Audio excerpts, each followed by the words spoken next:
This video is called I Can't Get a Good View of the Inside of My Model, and it's for Chapter 16 of Google Sketchup for Dummies. This video deals with the necessity to work on the insides of things. So what I've got here is a model of a house full of a bunch of furniture, and I want to work at this dining room table. I want to put some chairs around it maybe. But every time I try and go inside the model here, I can't see enough. So I can sort of get my view. Oops, there I'm in the wall. I can kind of back up over. Oops, there I'm in the wall again. Now I'm just completely lost. Working on the insides of things is a big pain because you're constantly sort of fighting with the navigation tools, orbit, pan, and zoom. What I'm going to do to get myself unlost here is hit this Zoom Extents button up here on the top toolbar. Zoom Extents looks like a little magnifying glass with red arrows around it. When I hit that, it zooms the whole model so it fills my screen. That's a good hint right there, because inevitably trying to work inside things means that you're going to get lost, so you're going to need Zoom Extents. The thing I'd like you to try is to try sections. So this is the first technique of two that I'm going to talk about in this video for working on the insides of things. Go to the Tool menu, Tools I guess it's called, and choose Section Plane.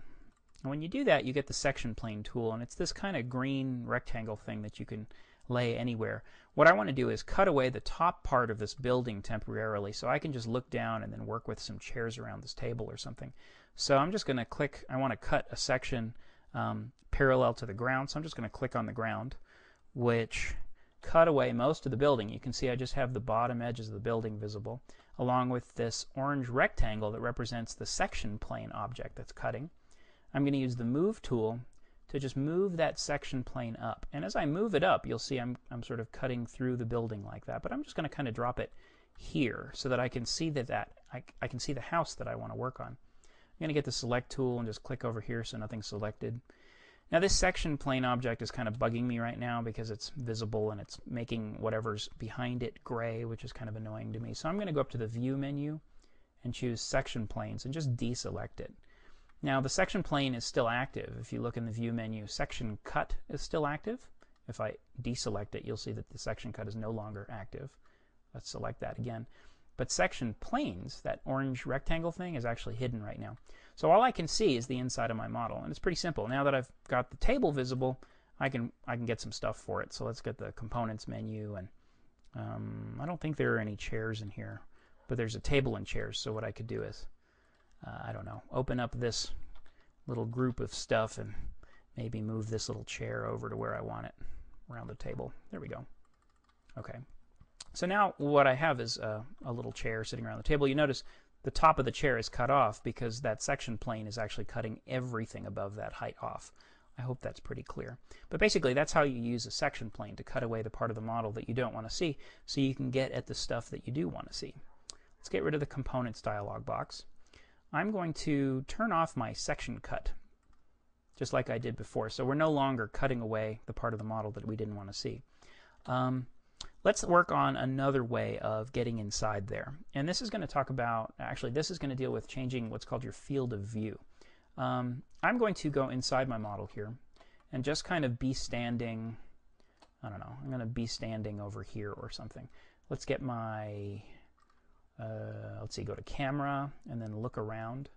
I'm going to look around over here and just look at my living room there, and there's my couch. And you'll see that the couch is kind of filling everything. I can't see very much. It's kind of like I'm wearing blinders or something. What I want to be able to do is see even more. And to be able to see more, I've got to change my field of view. So details for all of this are included in Chapter 10, along with details on using section cuts. But I'll really quickly go over it here. What you're going to do is go to Camera and then choose Field of View. Field of view is how much you can see. And if you look down here at the bottom of the screen, right there, I'm going to zoom in on the screen a little bit for you. It's going to say 30 degrees. Well, 30 degrees is the angle of the cone that you can actually see right now. And there's drawings of this in Chapter 10 for you to look at.